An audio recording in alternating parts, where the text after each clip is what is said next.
Hi folks, I am here at Middleton Beach. I've just been swimming out there, did 6 good beautiful laps, but while I was swimming, and I'm just going to sit and have a chat with you about what was going through my head as I was out there swimming this morning, because I've got different clients making different levels of progress. I've got new clients who've just started programs. I've got people who we've done work with for over 2 years, and I've got people who we've just gone into the 12-month mark, and we're about to go into the next year, and we're talking about progress in programs. And go, what makes things work and what makes things not work? Well, first of all, when people start programs, they're very optimistic. In fact, it's at 4 phases of team development. You know, the honeymoon phase. Oh, this is going to be great. This is going to be fantastic. People are just going to take the ideas and adopt them, and they're going to make changes. And then we get about 2, 3, 4 months into the program, and we realise that you've got sales guys there that go, mate, this thing's going to pass. It's just the boss's fad. Mate, I'm already doing a good job. You know, we almost hit budget last year. Or actually, I'm a good sales guy. I've been doing sales for 10, 15, 20 years. This is training. I've done it 5 or 10 years ago, and I don't really need it, but I'll go through the motions. And then we start to see people not adopting, not making changes. It's even worse if you have a change of sales manager and a new sales manager comes in and goes, mate, you know, well, I've got nothing to do with this anyway. Remember, involvement equals ownership equals commitment. So one, if there's little or no management driving or facilitating the change, that's not going to help at all. 2, if there's new management that had no involvement in the program and don't show any commitment or demonstration of commitment to change or coaching or the program, that's not going to work either. So we start to get Newton's third law. For every action, there's an equal and opposite reaction. Or even worse, as I said, a body remains at rest or in motion until a force is applied. The force applied has to overcome the frictional forces or the forces of the status quo. And so we start to get into the game of change. And that's why the chief executive, the number one player, certainly the senior sales and marketing manager, needs to be 110% involved and committed. And that's where 2 Ds come in. Demonstration. Okay, mate, if you're such a good salesperson, demonstrate how you pitch our company. Demonstrate how you do sales planning. Demonstrate how you manage your time. Demonstrate how you handle objections. Demonstrate how you close sales. Demonstrate how you use the database. And what we see in a lot of cases, in a large percentage of cases, people talk a big game but don't necessarily demonstrate. And the other D here is deliberate practice. In fact, daily deliberate practice. As a sales manager, you want to build in to the culture a culture of learning, daily deliberate practice, and sales kaizen. That is, boys, ladies, we want to get better at this game. Better at asking needs discovery questions. Better at smart selling. Better at smart sales planning.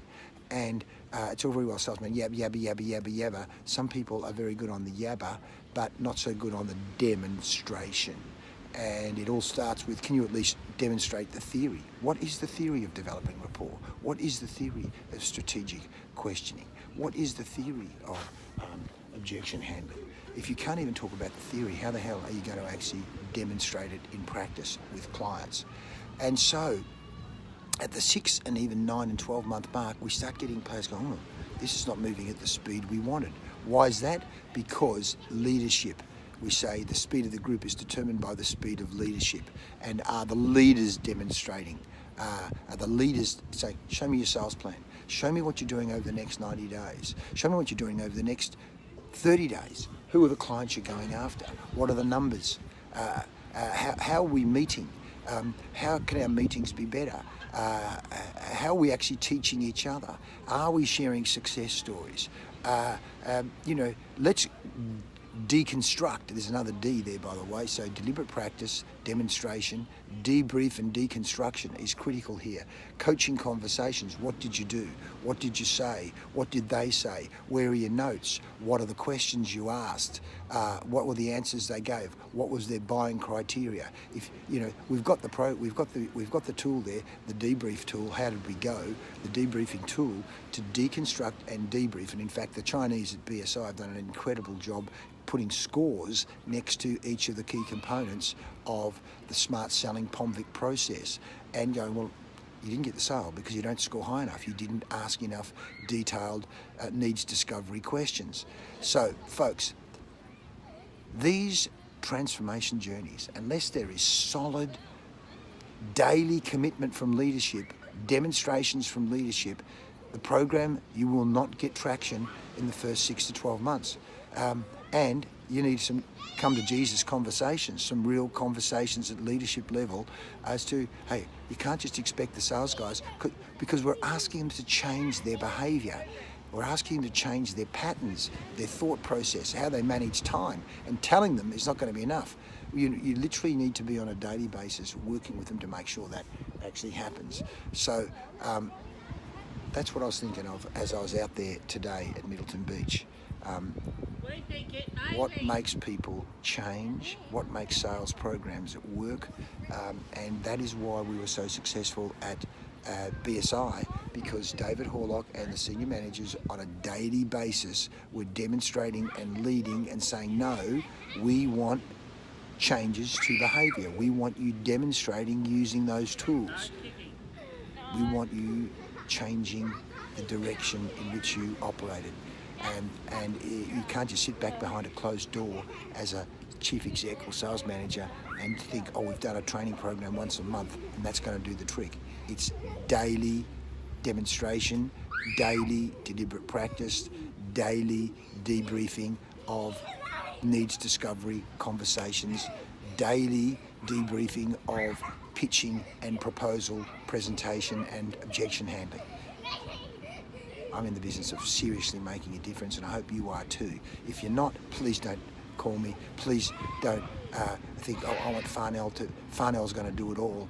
I am the coach. I will give you the very best that I have, but you need to lead by example. You need to prune the rose bush. You need to train the vines, just as to get the people moving in the right direction and rewarding and encouraging that behaviour on a daily basis. Because most people are blind to their own stupidity and incompetence. And your job as a coach is to shine the light in the areas that are going to help them sell more, perform better, optimise their potential. Hope that helps. Let's make a difference together to sell more, serve more, prosper more. Let's be our best. See you later.